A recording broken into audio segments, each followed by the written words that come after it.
العالمين والصلاة والسلام على سيد الأنبياء والمرسلين وعلى آله الطيبين الطاهرين والحمد لله رب العالمين. محترم المقام علی جناب سید احمد پاشا قادری صاحب، معتمد عمومی کل ہند مجلس اتحاد المسلمین یونائٹڈ مسلم فورم کے علماء اکرام و قائدین، حاضرین جلسہ، السلام علیکم ورحمۃ اللہ وبرکاتہ. جیسا کہ آپ جانتے ہیں کہ ہماری یہ ریاست تلنگانہ جو ابھی کچھ ہی حالیہ میں اس کی تشکیل عمل میں آئی، لیکن مسلمانوں نے ہندوستان کی آزادی سے لے کر آج کی تاریخ تک دیکھا کہ اس آندھرا پردیش میں مسلمانوں کے ساتھ نہ صرف ناانصافی کی گئی، بلکہ آندھرا والوں نے ہماری تہذیب پر بھی حملہ کیا. آندھرا والوں نے مسلمانوں کی شناخت کو مٹانے کی کوشش کی. نظام کے بنائے ہوئے انمول خزانوں کو، وہ عمارتوں کو تباہ و برباد کر دیا گیا. مسلمان سے جہاں جہاں اس کا تعلق ہے وہ ہر عمارت کو برباد کیا گیا، وہ ہر چیز کو برباد کیا گیا، ان کی شناخت کو برباد کیا گیا، ان کی زبان اردو کو برباد کیا گیا. کہیں شہروں و ضلع میں کہیں پر بھی تیلگو کے لیے کوئی مقام دیا گیا تو اس کے ساتھ اردو کو مقام نہیں دیا گیا. ہر جگہ صرف تیلگو رکھی گئی. یقیناً جس کی زبان مادری زبان تیلگو ہے اس کو سیکھنے کا پورا حق ہے، لیکن جس کی مادری زبان اردو ہے اسے اردو سیکھنے اور پھر اس کے بعد روزگار کا بھی حق ہے. لیکن آندھرا والوں نے ان کے ساتھ میں مکمل ناانصافی کی. مسلمانوں کو ہر طرح سے پیچھے ڈھکیلتے گئے اور حیدرآباد سے ایک ایسا پیام نکلا کہ مسلمانوں نے اپنی ایک سیاسی طاقت بنائی.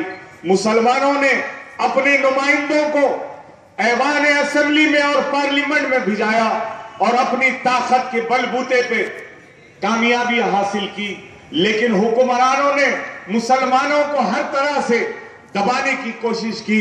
پھر جب یہ تلنگانہ تحریک پھر سے اونچی اٹھی تو مسلمانوں کے درمیان میں ایک کشم و کش تھی کہ آخر کرے تو کیا کرے، یہ آندھرا والوں کا ساتھ دے یا ریاست تلنگانہ کے لیے کہے. لیکن دیکھا کہ آر ایس ایس جیسی طاقتیں، بجرنگ جیسی طاقتیں ہندوستان میں آگے بڑھ رہی ہیں، ان کے حوصلے بلند ہو رہے ہیں. مسلمانوں نے پہلے تلنگانہ کو اپنانے میں تھوڑا پس و پیش کیا کہ اگر یہ آندھرا والے چلے جائیں گے تو یہ زعفرانی رنگ آ جائے گا اور تلنگانہ میں پھر سے کہیں کوئی فسادات نہ ابھر پائے. اور چنانچہ مسلمانوں نے آخرکار یہ سوچا کہ یہ وقت اگر اب ہم KCR کا ساتھ دیں گے اور تلنگانہ کی تشکیل کے لیے اپنی پوری طاقت لگا دی. ہر ضلع میں مسلمانوں نے تلنگانہ کی تائید کا دل سے نعرہ لگا دیا اور پھر یہ تلنگانہ تشکیل ضرور ہو گئی. لیکن ان کے دلوں میں وہ خوف تھا، وہ دلوں میں وہ تشویش تھی کہ آخر اب اس کا مستقبل کیسے ہوگا. کیا وہی حالات ہمارے لیے پھر سے پیدا ہو جائیں گے جس طرح کے آندھرا والوں نے ہمارے لیے رکاوٹیں کھڑی کر دی تھی.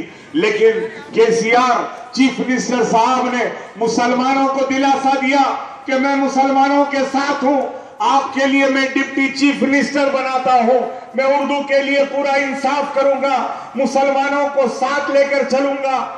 اور عثمان علی خان، میر عثمان علی خان نظام حیدرآباد کی مزار پر گیا اور مسلمانوں کے لیے یہ پیام دیا کہ کیا ہے وہ کوئی ہو، مسلمانوں کی تاریخ کا بھی میں احترام کروں گا. پھر مسلمانوں کے لیے کئی ایک اسکیمز کا اعلان کیا، شادی مبارک اسکیم جیسی ایک اسکیم کا اعلان کیا اور دیگر اسکیمات کا اعلان کیا اور پھر مسلمانوں کو بھروسہ دلانے کی کوشش کی. حالیہ میں جیسا کہ ہندوستان کی ایک عظیم دینی درسگاہ جامعہ اسلامک یونیورسٹی جامع نظامیہ کے لیے 9 کروڑ روپے کا اعلان کیا. 9 کروڑ 60 لاکھ روپے میں وہاں پر ایک آڈیٹوریم بنانے کا اعلان کیا. مسلمان ان کے ان تمام اعلانات سے، ان کے تمام دیے ہوئے بھروسوں پر مسلمانوں نے اطمینان کی سانس لی کہ شاید یہ چیف منسٹر مسلمانوں کو مایوس نہیں کرے گا. لیکن یہ اچانک ہم دیکھتے ہیں کہ آلیر کے مقام پر ورنگل کے قریب 5 مسلمان محروسین کو ختم عام کر دیا جاتا ہے. فیک انکاؤنٹر کے ذریعے انہیں راستے سے ہٹا دیا جاتا ہے اور ایک کہانی بنائی جاتی ہے کہ یہ لوگ پولیس والوں پہ حملہ کر رہے تھے، اس کے بدلے میں پولیس نے ان کا انکاؤنٹر کیا. ارے پولیس کی یہ جو کہانی ہے کتنی کمزور کہانی ہے، اس پہ اندازہ کیجئے. پولیس نے اپنا ہوم ورک بھی برابر نہیں کیا. کہانی میں کہا گیا کہ یہ جو محروسین تھے وہ بس کو رکوایا کہ تاکہ وہ ضرورت سے فارغ ہو سکے، اور پھر اچانک بندوقوں کو چھیننے کی کوشش کی اور بندوقوں سے حملہ کیا، تو اس لیے پولیس نے ان کا کاؤنٹر کر دیا. لیکن تصاویر کچھ الگ ہی پکچر بتاتے ہیں. تصاویر بتاتی ہیں کہ ان کے بازو رکھی ہوئی جو گن ہے وہ گن کا بھی سیفٹی موڈ بھی آن نہیں ہوا، اور تصاویر بتاتی ہے کہ ان کے ہاتھ میں ہتھکڑیاں لگی ہوئی ہے اور وہ سیٹ سے ٹائی کری ہوئی ہے. تو یہ بتا دیا کہ یہ جو پولیس کی پوری کہانی ہے کہ انہوں نے پولیس پر گن چھیننے کی کوشش کی اور حملہ کرنے کی کوشش کی، یہ پوری جھوٹی کہانی ہے. اسی لیے یہ ہم مسلمان یہ یونائٹڈ فورم کے ذریعے، متحدہ مجلس عمل کے ذریعے یہ بات کا اعلان کرتے ہیں کہ یہ انکاؤنٹر یقیناً فرضی انکاؤنٹر تھا. لیکن چیف منسٹر سے جب ہماری ملاقات ہوئی تو چیف منسٹر نے کہا کہ میں اس کی ضرور انکوائری کروں گا، میں اس کے لیے آپ کے لیے آگے آؤں گا. لیکن انہوں نے کسی انڈیپینڈنٹ انکوائری کا اعلان نہیں کیا، بلکہ انہوں نے SIT کو قائم کیا، جو پولیس کے عہدیدار اب پولیس کی کارروائی کی تحقیقات کریں گے. اور جیو میں لکھ دیا کہ ٹیرر آپریٹیوز. جب جملہ آپ نے ٹیرر آپریٹیو لکھ دیا تو اب تحقیقات کو اس کا کس طرح اثر انداز ہو سکتا ہے. تو معلوم ہوا کہ یہ تحقیقات کبھی بھی انڈیپینڈنٹ انکوائری کے زمرے میں نہیں آ سکتی. آخر یہ فرضی انکاؤنٹر کیسے ہوا؟ سیاسی مبصرین کہتے ہیں کہ یہ جب بھی ایسے فرضی انکاؤنٹرز ہوتے ہیں تو اس کے اندر کوئی سیاسی پشت پناہی ہوتی ہے، پولیٹیکل پیٹرونیج ہوتا ہے. مسلمان یہ جاننا چاہتا ہے کہ آخر یہ سیاسی پیٹرونیج کس کا ہے؟ کیا یہ مرکزی حکومت کا ہے، یہ مودی حکومت کا ہے، یا کوئی ریاستی حکومت کا ہے، یا پولیس کے کوئی سرفرے عہدیداروں کا حکم تھا؟ آخر یہ کس نے کروایا؟ اگر یہ فرضی تھا، اگر یہ انکاؤنٹر فرضی تھا تو اس کی مکمل تحقیقات ہونی چاہیے. اور یہ تحقیقات جب ہی ممکن ہے جب یہ پولیس کے عہدیدار نہیں بلکہ مرکزی حکومت کا جو CBI کا محکمہ ہے، CBI کے ذریعے اس کی تحقیقات ہونی چاہیے، ورنہ کوئی سٹنگ جج کے ذریعے اس کی تحقیقات ہونی چاہیے. KCR صاحب، آپ نے جو مسلمانوں کے لیے اعلانات کیے، کچھ لوگوں کا یہ بھی خیال ہے کہ یہ سینٹرل گورنمنٹ کی طرف سے ایک گگلی ڈالی گئی. جس طرح کرکٹ میں گگلی ہوتی ہے، بولنگ کرتے ہوئے بالر، اسپن بالر ایسا بال ڈالتا ہے کہ آگے بڑھے تو بھی مشکل، بیکورڈ پہ کھیلے تو بھی مشکل. تو کہیں آپ کے لیے گگلی تو نہیں ہے کہ اگر آپ انڈیپینڈنٹ انکوائری کرائیں گے تو ہندو ناراض ہو جائیں گے، اگر آپ انکوائری برابر نہیں کریں گے تو مسلمان ناراض ہو جائیں گے. لیکن ہم آپ کو کہنا چاہتے ہیں KCR صاحب، اگر یہ مرکزی حکومت کی طرف سے ہوا تھا یا سیاسی ریاستی حکومت کی طرف سے بھی ہوا تھا، اگر یہ گگلی تھی اور اگر آپ اس میں آؤٹ ہوتے ہیں یا اس کو کھیل لیتے ہیں، لیکن مسلمان بھی امپائر کا کام کرے گا، فیصلہ اب نہیں دے گا بلکہ آنے والے الیکشن میں اس کا آپ کو جواب دے گا. نعرہ تکبیر! آپ کو یہ جان لینا چاہیے کہ مسلمانوں نے آپ پر جو بھروسہ کیا تھا وہ بھروسہ ان کا مشکوک ہو رہا ہے۔ یہ گجرات میں جس طرح شہاب الدین کیس میں اور دیگر کیسز میں مسلمانوں کو فرضی انکاؤنٹر میں قتل کر دیا گیا، اگر آج ہم مسلمان خاموش رہیں گے تو کل کسی کو بھی پکڑ کر ان کا فرضی انکاؤنٹر کر دیا جائے گا۔ لہذا مسلمان بالکل تیار نہیں ہے اس پہ خاموش ہونے کے لیے۔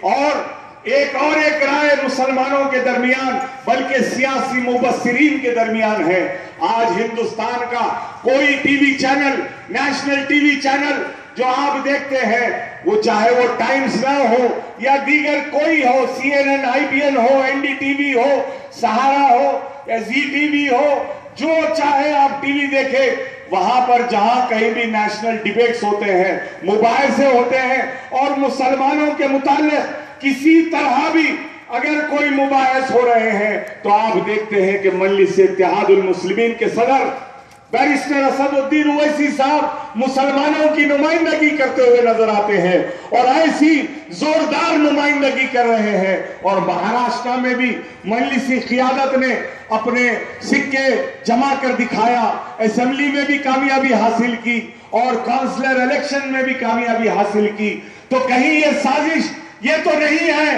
کہ مسلمانوں کو ان کی داخلی سیاست میں الجھا دیا جائے، ان کی ریاست تلنگانہ میں الجھا دیا جائے تاکہ یہ طاقت آگے نہ بڑھ سکے۔ مسلمانوں، آج ہم کو یہ طے کرنا ہوگا کہ ہمارا مستقبل ہم کس طرح چاہتے ہیں۔ اگر ہمارا مستقبل ہم درخشاں چاہتے ہیں تو ہمیں ایک آواز میں ایسے ظلم کے خلاف میں آواز اٹھانی پڑے گی اور آپ کو حکومتوں کو یہ پیغام دینا ہوگا کہ مسلمان اب کسی فرضی انکاؤنٹر کے تحت مارے جانے کے لیے تیار نہیں ہیں۔ وہ لوگ جن پر الزامات تھے یقیناً سنگین تھے، اگر عدالت اس کا فیصلہ کر دیتی، ان کو پھانسی ہو جاتی تو یہاں پر جتنے بیٹھے ہیں کسی کو اعتراض نہیں ہوتا تھا۔